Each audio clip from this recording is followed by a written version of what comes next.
Solving inequalities. If f of x is either a polynomial or a rational expression, if we say f of x is less than 0 or greater than 0, less than or equal to 0 or greater than or equal to 0, then it's either a polynomial or a rational inequality. The way we solve these is to think about the fact that 0 is the boundary point that divides positive from negative. So if our function is greater than 0, we're looking for values that are positive. If it's less than 0, we're looking for values that are negative, x values. If the function is greater than or equal to 0, then we need values that are either 0 or positive, and if it's less than or equal to 0, we need x values that are 0 or negative. Consider the example where we're asked to solve the inequality 3x times x minus 4 is less than 2x plus 5. The first thing I have to do, I don't know whether I'm looking for positive or negative. I've got to get everything on one side of the equation. So I'm going to distribute first. So that's 3x squared minus 12x, and that's less than 2x plus 5. So I'm going to subtract 2x and I'm going to subtract 5. So I have 3x squared minus 12x minus 2x minus 5 is less than 0. Oh, I'm looking for negatives. So 3x squared minus 14x minus 5 is less than 0. Okay, so I need to kind of find out where the boundary points are, but I can factor this. This will be 3x plus 1 and x minus 5 is less than 0. So the x values that make this 0 are called the critical values. And I can't seek the critical values until I've got everything on one side of the inequality. Then the critical values are where the function is 0. So that is where 3x plus 1 equals 0 and x minus 5 equals 0. These are my critical values. So that is x equals negative 1/3 and x equals 5. Now let's consider the graph. Notice that these are also the points where the graph crosses the x-axis. So here's a graph of the function 3x squared minus 14x minus 5. And here's the point x is negative 1/3, and here's the point x is positive 5. So there are actually points negative 1/3, 0, and 5, 0. So I'm seeking all the x values where y is less than 0. So this actually divides up my number line, the x number line, between all the values negative infinity up to negative 1/3, and all those values negative 1/3 up to 5, and then all the values 5 up to positive infinity. So every value between negative infinity and negative 1/3 of f of x equals 3x squared minus 14x minus 5 will have the same sign. It'll either be negative or it'll be positive. So we're just going to get one of those. It's called a test value. So a number less than negative 1/3, I'll go with negative 2, and I'll see what sign that is. So I put the function into my calculator. Second quit gets me back to the home screen. Second table set, I'm going to set this up to ask for an x input instead of automatically generate an x input. So independent variable is x. So I scroll down here and then press enter at the ask. Second quit gets me back to the home screen. Second table now will enable me to put in negative 2, and that tells me that this value is positive 35.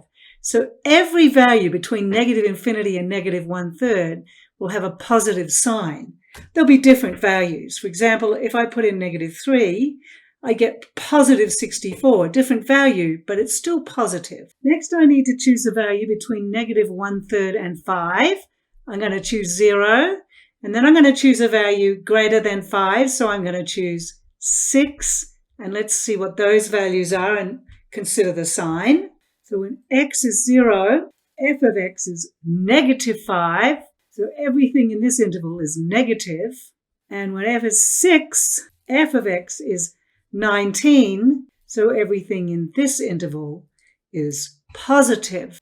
So remember, we are looking for values that are less than 0 or negative, strictly negative, does not include 0. So that must be from negative 1/3 to positive 5, not including the endpoints.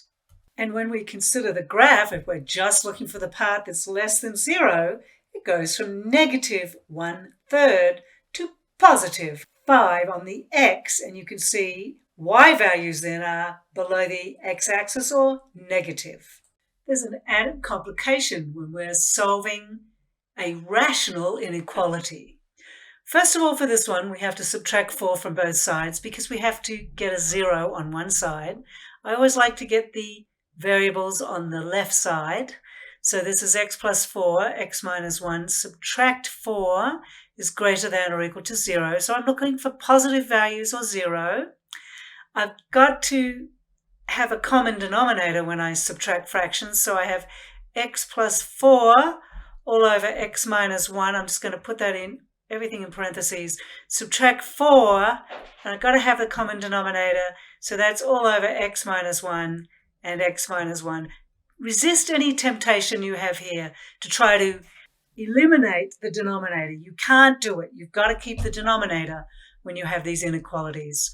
So I'm going to have x plus 4 minus 4 times x minus 1, and all over the common denominator, which is x minus 1, is greater than or equal to 0. And of course, that's going to give me x plus 4 minus 4x plus 4 all over x minus 1 is greater than or equal to 0. So we can have a 0 in the denominator.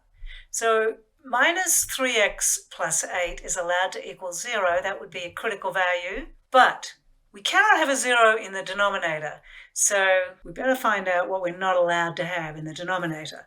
So x is equal to 8/3, and that is allowed, but x cannot equal 1. Here's my critical values.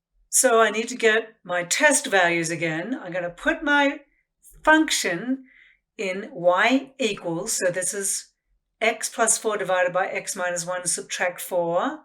Make sure I've got my table set up to ask, which I do. And I'm going to try 0 for the first one. That gives me negative 8. So everything there is negative.